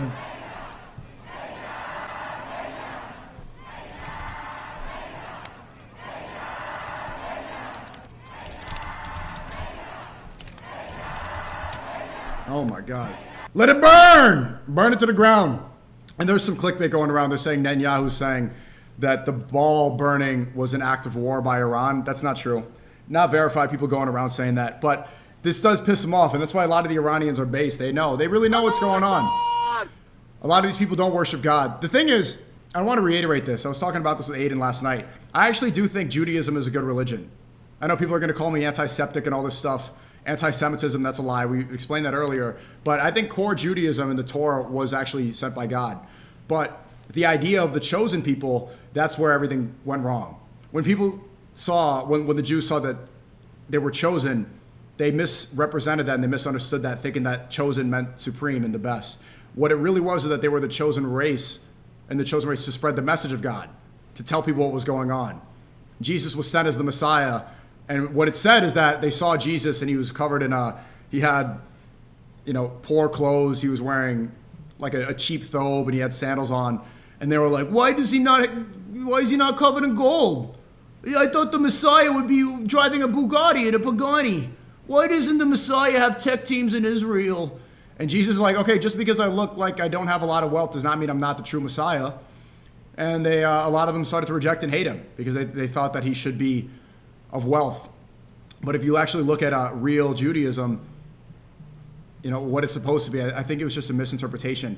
And then you get the Kabbalah, the Kabbalah, then you get the Talmud, then you get Zabbatai Zevi, then you get the Khazarians, then you get Frankism, and things get subverted and things get changed. And they use that religion for their own political gain. But at its core, I do think Judaism is a good monotheistic religion. And I want people to know that and remember that. And I do want the rhetoric, I want people to stop saying anti-Septic, anti-Semitic. Stand on it. Say anti-Judaism if that's what you think. Because that debate I'll win all day long. Jackson Hinkle's calling. Let's go call him real quick. Okay. He said pick up. Nigga, you're late, bro. All right, anyway, it's fine. Burning the balls. Okay, he's here. Yo. Hey, do you hear me? Do you see me? Yeah, Jackson. what's up? What up, man? Your camera's a little... Oh, whoa. Okay, well, I see my face on your face. Just do the... I don't know how to do it. It's okay. This will work fine. Bro, you're my favorite Jew. I'm only 12% and my mom's Asian. I don't think I count. I didn't know you were even 12% until not too long ago. I didn't know most of my life either. I wasn't aware, and then we found out that my grandfather was probably a crypto Jew that fled the Holocaust and moved to Haiti, married a black woman, and had mixed race kids, aka my dad, and then you have me. So yeah, it goes back there. But it a pretty G move. He fled the Holocaust and then went undercover, married a black woman, and then kept it a secret his whole life. Bro, why do you get so much hate for talking about Haiti? I hear that Eric Prince is sending like mercenaries there right now to Port-au-Prince. It's because people like Goy Matt Walsh, they use Haiti to sound base because they're like, oh, Haitians are third world and they're subhuman. Right? They want to seem cool and galvanize white people while not knowing anything about the country. You ever talk to that barbecue guy? No, he's a gang leader, and he did kidnap. Well, essentially, I don't want to get too deep into that, but Arab, my friend, he went to. Yeah, I saw that. Yeah, I'm not gonna. Dan Cohen, another great Jewish man. He was the one that like. I don't know all the details, but I heard he was involved in that. Oh, okay. You're in Russia right now? Yeah. Okay. Can you address the KGB allegations? Well, KGB doesn't exist anymore, so it'd be FSB, I guess. That'd be the FSB allegations. See, the fact that you know that is not really helping your case. Oh, he's lagging. Listen, the beautiful Russian girlfriend I have is a much better reason to be here than anything else. But honestly, the reason why I'm here is because I knew I was going to be going to a lot of sus places. I already was going to a lot of sus places. I went to Lebanon for Nasrallah's funeral. I went to Yemen to go hang out with the Houthis. And basically, I saw that the Trump administration was starting to, and even the Biden administration went after people like Scott Ritter, took his passport, had the FBI seize all his electronics and stuff. So I didn't want to get my passport taken. I wanted to continue doing the work I'm doing, and I figured that things would probably get worse under Trump, and I wanted to be able to travel and show the world what's happening. So that's why I came out here. Okay, so are you in Moscow? Where are you? Yeah.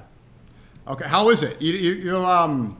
I do want to travel there one day, but you say how is it as if I didn't invite you here like twice. I know you did, but it's like I heard from people that after the Club of Cost, I might have issues coming back into the country.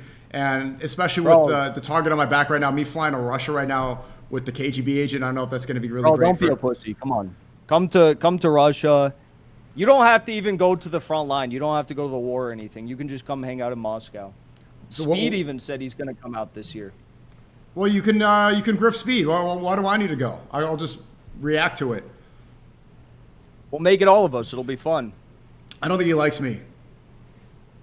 Really? Yeah, he not. Well, anyway, there's a lot going on. I'm glad to speak to you. When was the last time I spoke to you? On stream. I mean, it's been. Did we do something with Zerka when I was in Miami the last time? No, I didn't. For that, I stayed away from that. I think we did. No, we didn't. You didn't come hang out with us. I went and hung out with him for a few minutes. Bad call. He was in a spiral back then, but he seems to be doing well now. Better. I love Zerka, but I think we did a stream that night, but we didn't hang out in Miami. You made the right decision. Yeah, I try to protect my energy and my circle. So a lot's been going on, and I think the reason that this call is interesting is because I was talking to you around early January when President Trump, well, I mean, it really is President Netanyahu, but when his favorite Goy Trump kidnapped Maduro, we were both speaking up very openly about Venezuela. And then I pulled up to like one of the protests, and then people saying, oh, SNEAKO's a Maduro supporter. And then there was some communists there. They were saying, SNEAKO, join Jackson and Haas, be an American communist. I'm like, all these isms are, not a part of this. But anyway, Venezuela is now sending $2 to $3 billion to Israel. Is this correct? Yeah, we talked. It's kind of like they sold the oil. Some of it was seized. Some of it was purchased by the United States. And then the U.S., once they bought it, they sent it straight to Israel. So everyone who's saying we're going to get rich and we're going to get cheap oil, cheap gas, it's the same thing after Iraq. We obviously didn't get that. You were 100% right. It's actually so insane now that it's just going straight to Israel, which is even worse than the prices just staying the same. They're actually sending it to Israel to fund a war, I guess, against Iran, I think, is what we're going to see. Mm-hmm. Because Iran has a Strait of Hormuz and they connect oil to a lot of the world, South Korea, a lot of the European Union. But is it true? Because I saw that Venezuela was denying that this happened. Well, the Bloomberg article was trying to make it seem like Venezuela's government was sending cargo ships straight to Israel. And it seems like it'd be a very moot point, not too important, but it actually is important because the whole goal of saying, oh, they're sending it straight to Israel is to demoralize the Venezuelans and create chaos in the country. And also just to take the blame off of Trump, because how many times did Trump come out and say that we're going to make so much money, we're going to have cheaper gas if we get the record levels of Venezuelan oil? And he doesn't want to take the blame for saying that, oh, we're sending it to Israel now. But yeah, they're not sending it straight to Israel from Venezuela. They don't even have a say in the matter. Yeah. Well, I mean, what is the Venezuelan government? They're saying the Venezuelan government denied it. Isn't the Venezuelan government just Trump now? No, the Venezuelan government is, I mean, you got to judge it day by day. It's such a chaotic situation, but the Venezuelan government is the same exact as it was, the day before Maduro was captured. The only difference is Maduro's gone. So all of the same people are still there. All of the hardliners, well, I should say most of the hardliners in the government are still there. The people I was really close to in Venezuela, some of them were removed, probably by U.S. demands from government, some key ministers. But some of them were kept in place. The security minister is still there. He's like the most important one, who's a hardline Chavismo person. But overall, Venezuela still has full control of the nationalization aspect of their oil. So any future projects, they're going to have over 51% control of it, and the U.S. will have to take a minority share. Okay, so this is going to uncover more. I mean, one thing that maybe I exaggerated was like it's Iraq 2.0, right? There was a lot more destruction in Iraq. What is it, 3 million civilians, and a lot more troops were stationed. It doesn't seem like it's that level. They couldn't do it. They couldn't do it. I mean, Trump obviously gets like the W of parading. Did you see the video of them like parading Maduro with the van doors open through New York? Yeah, it was close to my apartment in New York. Bro, that looked like something out of like a Spider-Man movie, like carrying a bad guy through New York City or something. They love doing that in New York. Same thing when Luigi Mangione got arrested. They did all the photo ops with like him in the orange suit. The mayor showed up. Oh, yeah. Yeah, it's very Spider-Man coded. But yeah, that situation, it seems like we've been vindicated about that. You are on the right side about that. I face a lot of backlash. People call me a third world communist and everything. And also, what I think is interesting is especially, so you like Professor Jang, correct? I've been watching a lot of his lectures. He emailed back, by the way, and he said that he wants to come on the stream and talk. Good. Yeah, I mean, I think he's really good on geopolitical stuff. I don't say I agree with him on everything, but he gets a lot right when it comes to geopolitics. See, I know where you probably disagree. So, and this is where this follows my train of thought. I've been kind of touching on this for the past several years, but I've really been pushing it this year, that I don't believe in any party. I just follow God. But things like communism, Nazism, far left, far right, Republican, Democrat, all of it is benefiting the same group in the same country. So I don't really see it worthwhile to subscribe to those ideologies when it doesn't, there's inconsistencies, there's hypocrisies, and there's not really proper examples of it working, right? The last time we spoke, when we did the stream here, we talked extensively about communism and stuff. And again, when I went to that Maduro protest, and especially when I was anti-Venezuela regime change, a lot of the American Communist Party were saying, hey, join us. And what I like about Professor Jang is he detailed in one of the lectures about how Marxism was created to create an inevitable step program where it goes communism, then socialism, then capitalism. He wanted those to go. So capitalism is necessary to create socialism. And we're seeing that right now in New York. Right? People have average debt of $94,000 and then they elect a democratic socialist because they can't afford rent. And then everything gets socialist and eventually you need communism. Right? But Marxism is detailed as having an elite class that rules over the slave class. Am I saying that correctly? Yeah, just that there's class contradiction. All of history is hitherto is made up of class contradiction, and obviously whether it's a feudal society, slave society, or capitalist society, you do have class contradiction, and at some point that boils to a certain level where the masses will, foment revolution. I wouldn't call Zoran Mamdani a socialist, though. I mean, you wouldn't either, right? He's Democrat socialist. He's bringing like Ford, but what does that even mean? Those people are all Trotskyites. Like they're basically like Dick Cheney. They're bringing. You saw he brought the Ford Foundation, Zionist Ford Foundation, on his transition team and stuff. It's like.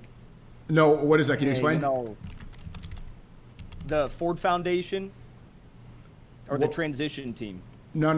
Can you tell me? Which one?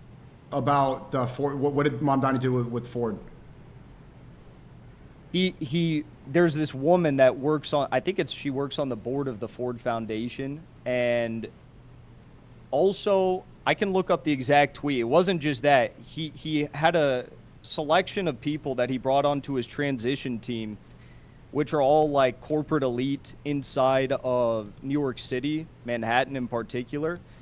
And let's see the full list of people. I know I'm seeing people in the chat now saying that Mamdani's Epstein's son. That's some retard slop that Alex Jones put out there. If any of you actually believe that, like you probably should take some transgender hormones or just you're beyond saving if you believe that AI bullshit. Bro, come on. Epstein's son is Mamdani. And I'll get into Trotsky right after you pull it up too, because I've been taking been spending more time to learn about, you know, geopolitics and the isms, especially communism. There's more lectures that I need to read about for communism, but you did bring up Leon Trotsky. I'll read that while you're looking it up. Yeah, I mean, quick detour. Well, there's 2 points we're focused on right now, Chet. So he's bringing up the Mamdani and Ford, but in the John lecture, he mentioned how Leon Trotsky was a Jew, and he was charismatic, and so the original leader of Russia before Trotsky, they had Trotsky before him. There was an uncharismatic leader that was, what was his name? It was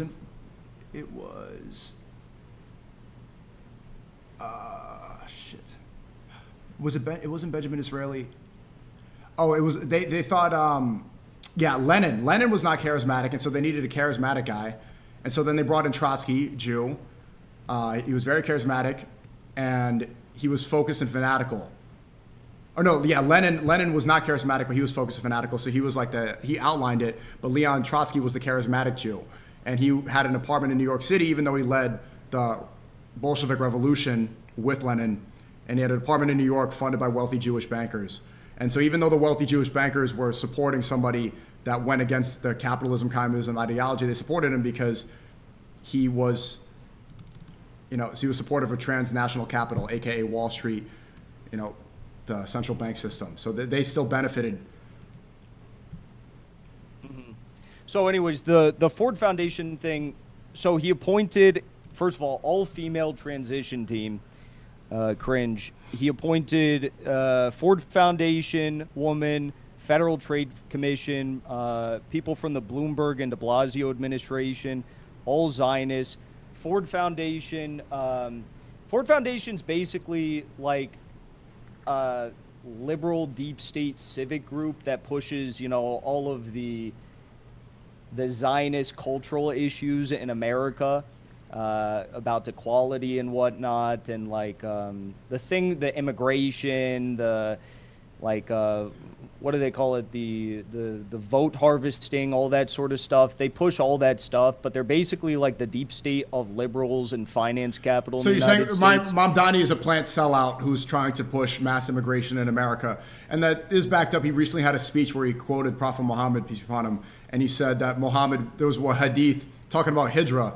Hijrah really means how Muslims are supposed to return to Muslim nations and how we should all go and be around other Muslims. But he was using that hadith to describe essentially why mass immigration is important in the West. So he misinterpreted that. He also mispronounced Sallallahu Alaihi Wasallam, which means peace be upon him. Yeah, people are saying that he's funded by Soros. So I could see that. So you believe that he's a plant? No socialist should actually support immigration or mass immigration, anything like that, because even Bernie Sanders, who's also like a democratic socialist Zionist type like Zoran, he even said he did a Vox interview when he was in the primaries, and he said that mass immigration only benefits, you know, corporations and finance capital in the United States and Wall Street. And he's 100% true, because if you just think about it, it's like cheap illegal labor that benefits finance capital, no one else. So why communism? It erodes workers' rights. So why is communism the solution? I mean, you don't really have to do too much thinking. You just look at China. I mean, how else can we assess who is the most powerful, most successful economy on the face of the earth today without addressing China? China's the #1 manufacturing superpower, energy producer, so on and so forth. And communism is all about accelerating the forces of production while making sure that the people are able to have as much as possible in terms of the profits generated. So that's why it's like China has a national bank. They don't have people from Israel running a federal trade commission, dual citizen, something like that. You have the land is controlled by the people in China, not controlled by Bill Gates, not controlled by BlackRock. And they have a planned economy which focuses on actual mobilization of productive forces.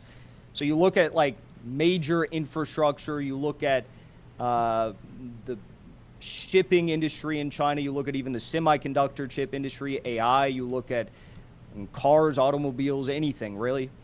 Metals, they're like #1 in the world for all of these industries. And they've gotten that way through rigorous planning. And we do rigorous planning in America, but it's just like planning to enrich the Epstein class and the Epstein regime. So how is China even really communist? Because they don't follow traditional Marxism at all, right? Yeah, they do. They do. Why would why would the Chinese government follow Karl Marx? It's core. It's just core to their ideology. It's what the revolution was all about. In fact, I'm going to China in a few weeks, and I'm going to be in the city where Mao's revolution began. They have an annual celebration for it. But I mean, this is still the core of Chinese ideology. It's a one-party state, and they ascribe to the tenets of Marxism, Leninism with Chinese characteristics. So it's core and central to everything that they do. But they seem extremely capitalist as well. I mean, they have huge buildings. They have a lot of millionaires. They send a lot of their wealthy children to Western countries to get education. Don't they equally embody capitalist ideology with communism? Well, China, when they had their opening up under Deng Xiaoping, there was a famous quote where he said, it doesn't matter what color the cat is so long as it catches the mice. And the principle there is basically like, look, as long as we are adhering to the key tenets of our principles, it doesn't matter who we do business with. It doesn't matter where our kids go to school. It doesn't matter any of these things. What matters is that we stay true to what we are. So when they opened up and started doing business with the West, they still made sure that the vast majority of the enterprise in China was controlled by the state rather than transnational finance capital. They made sure that they continued to develop rather than the #1 export of China being OnlyFans and Uber Eats like we have in America. So, you look at China and they have a fundamentally different character and mode of development than we do in the United States.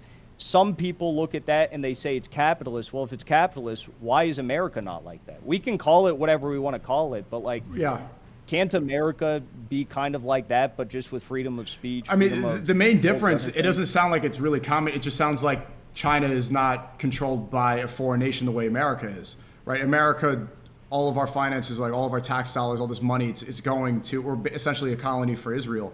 China seems like they apply a lot of the same logic. They're very nationalistic. They prioritize themselves. They don't prioritize transnational capital. They learned after the British Empire, obviously have a lot of animosity towards that. But I wouldn't say that describes it as communist. It just seems like they just don't have allegiance to another foreign nation. But if you think about it, it's just putting the people first. I mean, like, it sounds cliche and cringe, but if you really boil it down, I mean, yeah, they actually banned investments in Israel a few weeks ago unofficially, but they did it. And now they're getting sued over it by Israeli companies. But there's a very famous Chinese professor. He's an advisor to Xi Jinping on economic issues and like philosophical issues. Very esoteric, but he has a famous saying where he says, in America you have deep state, in China we have deep civilization, deep people. And you think about it and it sounds so simple, but it's like China has one foreign military base. One. We have, what, 850, something like that? China's military budget, off the top of my head, I don't know, it's very small, but it pales in comparison to the $1 trillion military budget that we have here. And again, we can call it whatever we want, but in America, we don't have a national bank. We have private banks. We have a system that is basically predicated on rapacious debt systems, debt enslavement. I mean, that's what America is if you really think about it. The power of the dollar, the power and ability of the elite to control the Goyim masses, it's all through debt, whether it's credit card debt, student loan debt, debt entrapment with foreign countries, and that's how we uphold the power of the dollar. It's all about debt. In China, they don't have that problem because they have national banks that actually prioritize growth rather than making money off of interest, high interest loans, things like that. So, So I agree with that. I agree that we should not have a debt slave system and that we should be more nationalistic and put the citizens first. Right? All that stuff makes perfect sense to me. I just so what do you disagree with Zhang when it comes to communism? Is that your point of contention with him? I can't speak to it fully. I saw Rev Maxing, who's a big Twitter account. He did a breakdown of his communism video, and I looked to that guy. He's a great Twitter account everyone should follow, but I didn't even watch the video. But it's clearly something I disagree with because he was putting forward notions, and I even spoke to him about it when he was on my show. He was talking about China being a hyper-consumerist society and stuff, and that being, a toxic negative that's going to lead to the collapse of China or something like that. It didn't really make sense because China is virtually cut off from the Western world, Like they have their own social media, their own internet. I didn't really even know what he was talking about. All right. And how would an American Communist Party, how would that work in America? Like how would it grow? How does communism work in America, ideally? Well, it starts with you going to acp.us and checking it out. Well, I'm asking you. I want to know what's how does it ideally work out, Well, I think a lot of us in the party, we don't necessarily believe that do you really think America is going to be like stable and we're not going to fall into some catastrophic civil war or something like that? Yeah, I think there's an inevitable collapse. I think that we do go to war with Iran. And I don't see right now the debt's too much and they're covering up for pedophiles and they're covering up for Epstein. Yeah, it's not looking good for the future, but I don't see how American communism is the solution. Because the American Communist Party, everything we do right now is focused on showing Americans, first of all, the truth about what communists are. It's not like blue-haired liberals at Berkeley or something like that, but showing that we are the only ones that, can be obviously principled on our positions, domestically, geopolitically, foreign policy, whatever. And we are the only ones that have a vision for growth and industrialization in the United States and an economic reset. And also that we're the only ones that can actually provide stability and what people need in their communities as we move forward in these tumultuous times. So if you look at the ACP Twitter account, Instagram, whatever it is, you see that all of these chapters across the United States of our party are doing mostly community work. I mean, like some of these socialist parties like the Zoran Mamdanis, they'll go out and they'll hold protest signs up and scream and yell in New York City and stuff, but they don't actually do anything for their communities. So our chapters have gotten very creative as to how they're contributing to their communities, whether it's rebuilding abandoned homes and fixing homes of tenants that live in there, teaching people trade work skills, construction skills, things like that. Bakeries, food drives, whatever it is, clothing drives. Do you have an idea how much would the taxes be? The taxes? Yeah. 0 taxes. So no taxes under communist rule? No. How is the government making money? North Korea has no taxes. I mean, the whole idea, Kim Il-sung wrote a very important piece of work on abolishing the tax code. And that's what led to the abolishing of, the tax system in North Korea. But really, I mean, it's pretty simple. I mean, you still have like a sales tax, presumably, But as far as like an income tax or anything like that, state, federal income tax, you wouldn't have any of that stuff.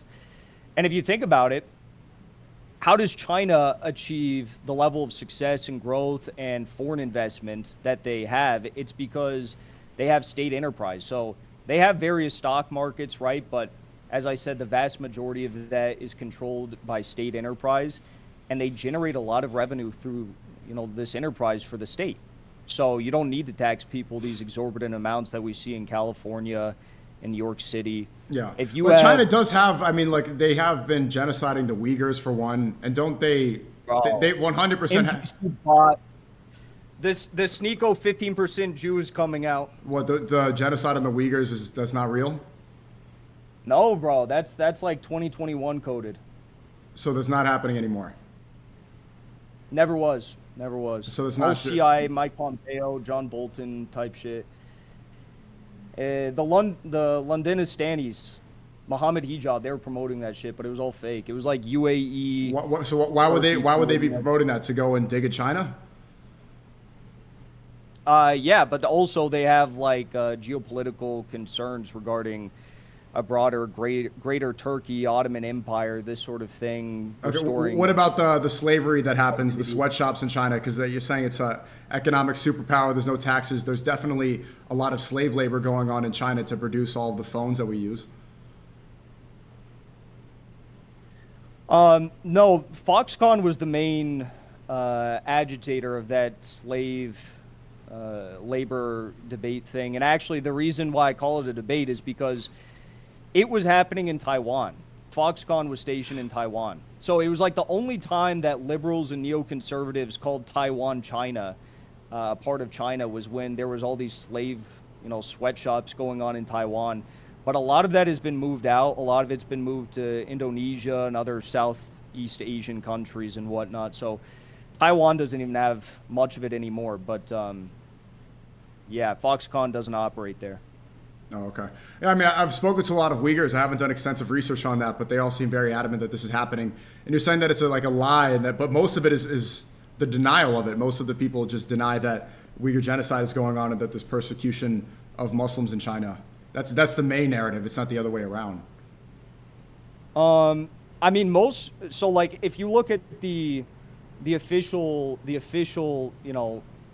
sources for the Uyghur claims, it comes from all of these alphabet soup of Uyghur representation, Uyghur freedom, Uyghur tribunal, Uyghur Congress, all these different groups and organizations. And it just so happens that they were like all funded by the National Endowment for Democracy. It just so happens that all of their leaders come and meet with Mike Pompeo, CIA, John Bolton, National Security Advisor, the biggest neocon Zionist hawks on the face of the earth. It's like, how are we supposed to believe on its face that Mike Pompeo cares about Muslims anywhere, or John Bolton, or any of these people? Well, I'm not talking about them. I'm talking about, so this is all the concentration camps and the control of that narrative and all that in China. There's literally no evidence of any of it. There's no photos, there's no videos, there's no nothing. Well, China is also one of the countries that promotes the most amount of censorship out of any nation. It's going to be hard to get actual footage from it, correct? They ban social media. Israel does too, but we get stuff out of Israel. You'd think that they'd have something, right? They say that there's 1 to 2 million. They used to say. They don't say it anymore. Associated Press came out in 2022, and they said that, it had ended. But with 1 to 2 million people interned, you'd think that you'd have some sort of proof, some list of names. How they got the number of 1 to 2 million is actually incredible. The U.S. government sent researchers into Xinjiang, which is like this super massive region of China, and they went into 8 different villages throughout Xinjiang, and they asked 50 to 100 people in each of those villages, and they specifically chose those villages. Do you know anyone that had been taken away? Do you know anyone who'd been disappeared? And it was 2 people here, 3 people here, maybe 0 people at the next place. And then they extrapolated those very small amounts of numbers across a population of millions and millions, tens of millions of people. And that's how they arrived at the conclusion that there's some genocide going on. Okay, so your belief is that the Uyghur genocide is a fabricated lie by people like Mohammed Ajab in order to attack the Chinese government. He's not smart enough to have come up with it, but not Mohammed Ajab, but yeah, I'm saying he's a smart guy. But you're saying that people like that promote it in order to dig at China. I don't think he's a smart guy. I don't think he's a smart guy at all. I mean, like, he makes his whole thing about being anti-Zionist, but then he repeats the Zionist propaganda. You know, Israel supports like a Uyghur state. Israel meets with that's not my bigger question. So, but you think that this story, which is not even a huge story, this is barely spoken about. Most people don't know about the Uyghurs. That this is the people that are talking about Uyghur genocide and re-education camps. They're saying that there's videos of this. That this is all fabrication to destroy China's reputation. Correct? Well, no. Re-education camps were a prominent phenomenon in the region. That is true. That is true. And the reason why that's true was because during the early 2000s, there was a ton of terrorist attacks that were taking place across China. And it wasn't like every single Uyghur or anything like that. In fact, China has, you know, they have, what do you call it, the halal food at every university. They have Uyghur script on every single currency, every single, you know, yuan bill that they have in the country. And they have mosques all across China. And they're still building mosques. There's mosques all over China. I've never seen a mosque, and I've been to Beijing, Xi'an, Changsha. I've never seen a mosque there. You should check them out next time. I was in Shanghai. I was at one. I didn't go in, obviously, but I was outside of it. But anyways, what were we just talking about before I went down that path? The re-education camps. Right. So they had all these terrorist attacks, and like at one point, I think there was one where like 100 people got killed. It was like, and these were taking place further and further east into the country because Xinjiang is in the far west. And all of these guys that were committing these terrorist attacks were guys who were fighting and were indoctrinated by the CIA with this like Wahhabist, you know more about this stuff than I do, but like the Salafist sort of ideology that they carried into Syria and now which in part controls Syria, right? So a lot of these Uyghurs actually fought in the operation to overthrow Assad, and a lot of them were kicked out of China because they were coordinating with these terror attacks that were moving further and further closer to the capital and creating a lot of instability in China. So they did have a terrorist problem, and they got rid of it. You know, America, when we have a terrorist problem, if it's Mossad, we welcome it and we allow it to happen. If it's someone else, I mean, we send them to Guantanamo Bay with like no hope of ever being freed. Now, terrorism is a difficult situation to deal with anywhere. Okay, so the Uyghurs are predominantly terrorists? Is that... No. I mean, Uyghurs are not predominantly terrorists, but the terrorists were predominantly Uyghur, yes. In China? Yes. In the early 2000s, mid-2000s and whatnot. And the problem was, China said that they wanted to alleviate the issues by uplifting the economic prosperity of these people, which they were doing. They lifted 840 million people out of poverty over the past 40 years in China, and a lot of that was predominantly in Inner Mongolia, Tibet, and Xinjiang, where the Uyghurs are. And the problem with what Mohammed Hijabi and these other guys were doing was they were saying that any U.S. company that is doing business, or any UK company that is doing business in Xinjiang where the Uyghurs lived, and they were trying to make wages and a salary and have some sort of other way of life than, in some cases, resorting to what was happening. These people like Mohammed Hijab were saying, we need to ban any business from doing work out there. So they were actually preventing Uyghurs from having the opportunity to work, which you see how that works against the whole idea of lifting them out of poverty and ending, you know, terrorism. Okay. Well, I'll see what he has said about that. Perhaps it's a misrepresentation, but anyway, it's I wanted to speak more about communism and see how that would apply in America, but so there's no taxes in China. What are the tax levels right now? I don't know the exact tax code in China, but I think we should take the North Korea approach. I think we should take the North Korea model. I think that we should just like take the entire Epstein regime, seize all their assets, send them to Guantanamo Bay.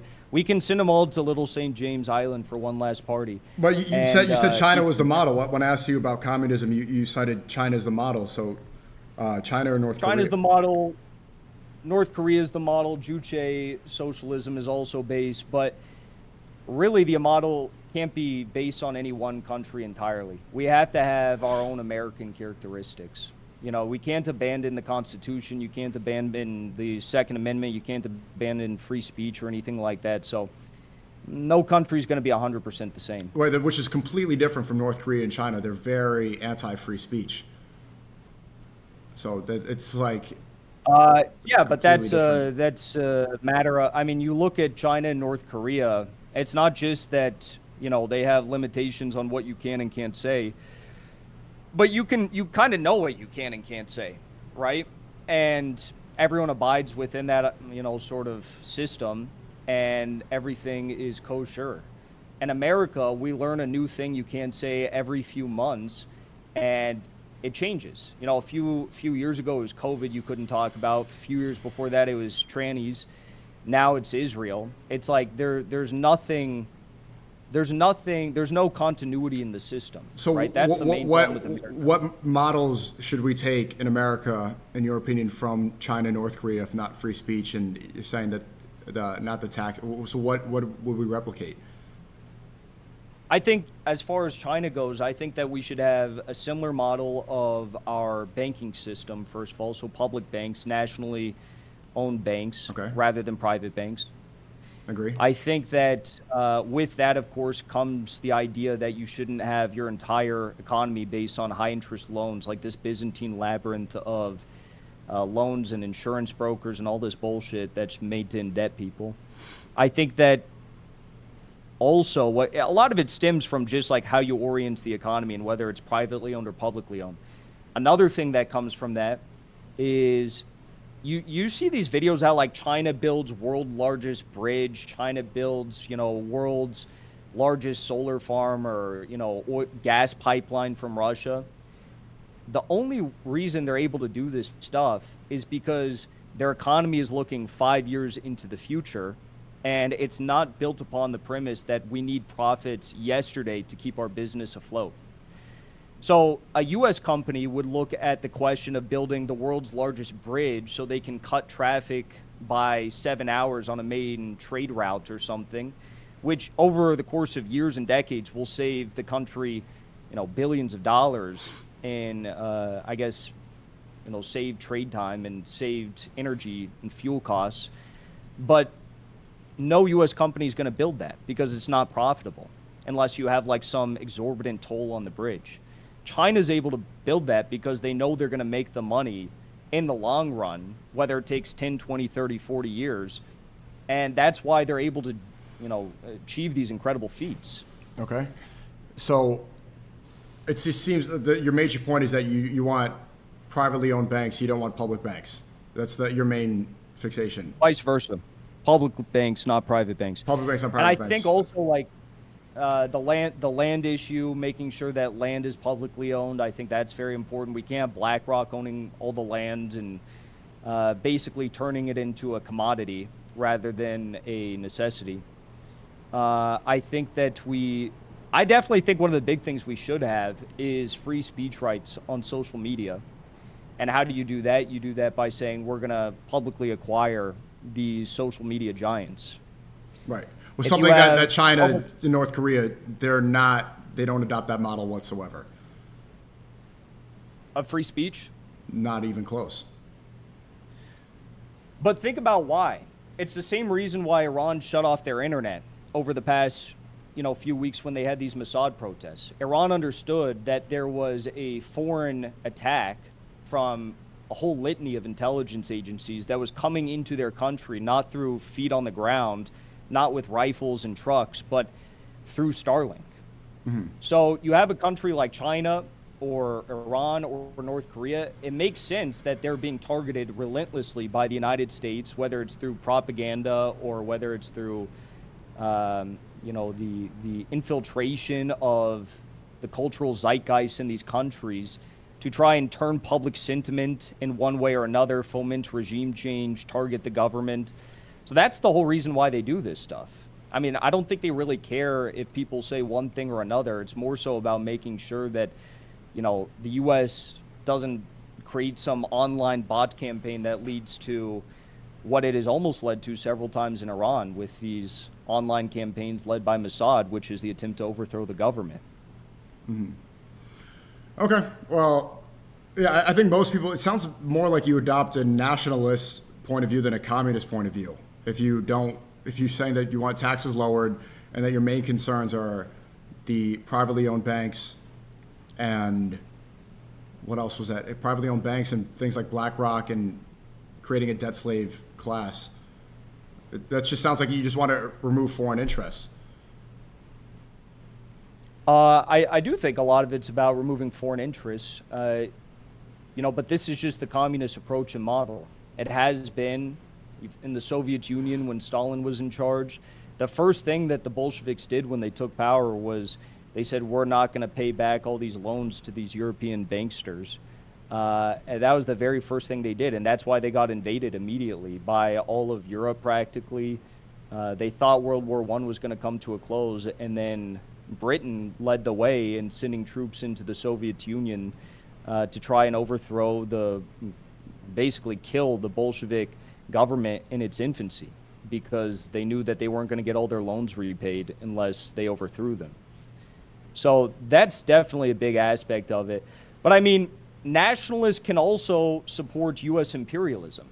You know, like, for example, we saw a lot of nationalists over the past few months argue with you and say the whole thing about let's go to Venezuela. And well, that was a mistake. I think people were seeing that in an idealistic way and didn't see the bigger picture, right? Just because that. But even from an idealistic way, do you think it would have worked out?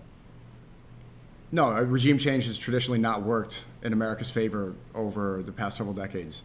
But nationalists could be wrong. I mean, that's the point, is that if you actually do want to put your country first and, you know, you believe in American nationalism, then you shouldn't support this right now. You shouldn't support anything that Trump's doing. It's clear who owns him. But there is the argument to be made that, like, you know, some people will say from a nationalist perspective that if we somehow were able to develop Venezuela's oil industry and get cheap gas, then it would benefit the Americans. I mean, that's like the nationalist perspective, I think. But the problem with that is if we had sent U.S. troops on the ground in substantial number to, like, actually fully take over the government, which they didn't do, and get all of the oil, full control of it, I think it would have blown up in their faces.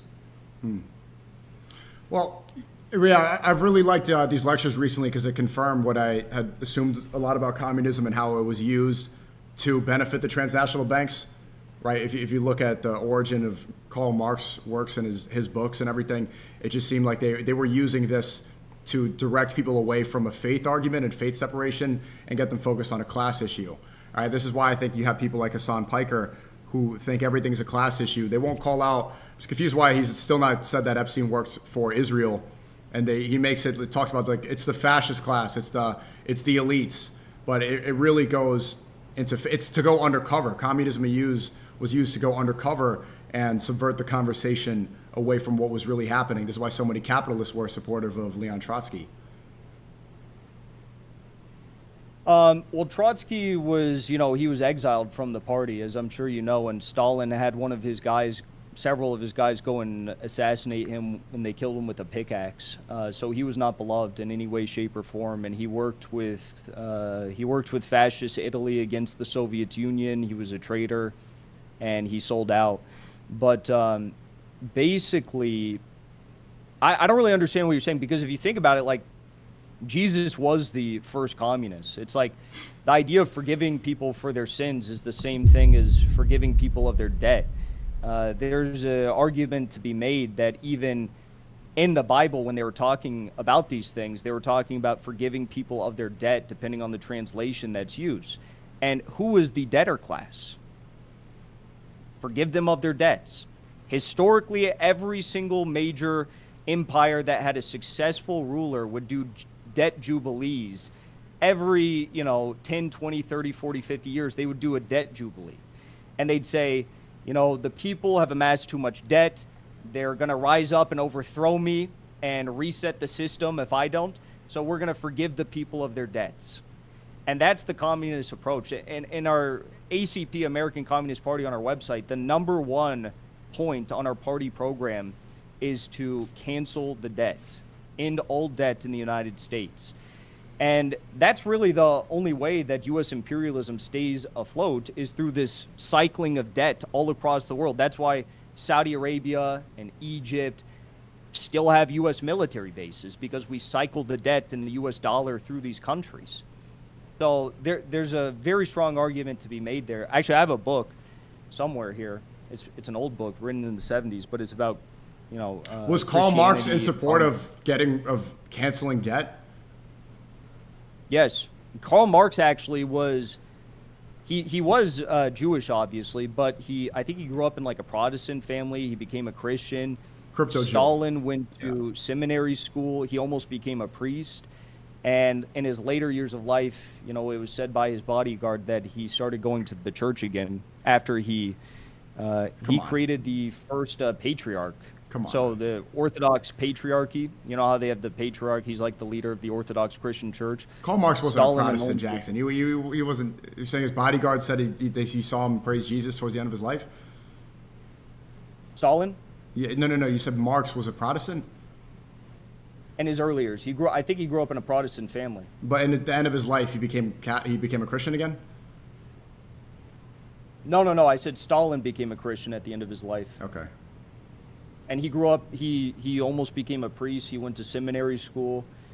In fact, there's a brand new church that was built in Russia, and it's called the Cathedral of the Armed Forces. It's beautiful, and anyways, it's all dedicated to the military and whatnot, but there was this it's all giant mosaics inside, and there was this one piece on the wall that had Putin, Stalin, and I think there was one other leader or military leader in there or something like that.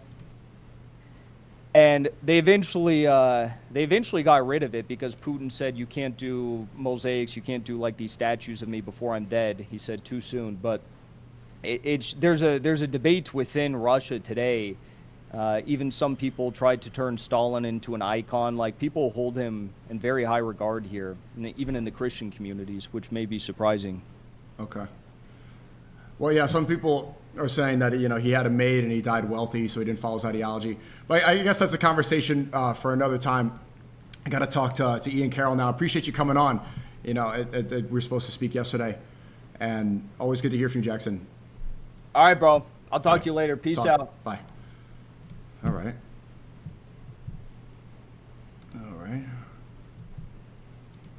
That was interesting. Let's talk to Ian Carroll.